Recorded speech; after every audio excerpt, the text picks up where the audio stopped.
কিছু বিদায় শব্দহীন, কিছু সম্পর্কের শেষ হয় ব্যাখ্যাহীন। সবচেয়ে বেদনাদায়ক বিদায়গুলো সেগুলোই যা কখনো বলা যায় না, ব্যাখ্যা করা যায় না, শুধু নীরবতায় গভীরে হারিয়ে যায়।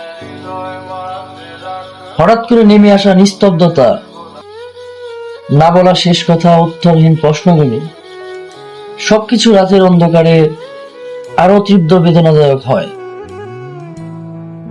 হাহাকারময় তীব্র বেদনার যন্ত্রণা আমি ভাবতে থাকি। প্রতিটা মুহূর্ত, প্রতিটা হাসি, প্রতিটা ছুঁয়ে যাওয়া স্মৃতি একটার পর একটা সুখ ভিড় করে হৃদয়। আমি খুঁজে বেড়াই সেই একটাই কারণ যা সব বদলে দিল। কিন্তু কেন কোনো উত্তর আসে নাই। আসবে কি? এটাই কি অন্তিম বার্তা? আজ একাকিত্ব হৃদয় ছুঁয়েছে বলেই মানুষের ভিড়ে এত শ্বাসকষ্ট হয়, ভয় হয়। তবে এটাই কি শেষ বার্তা?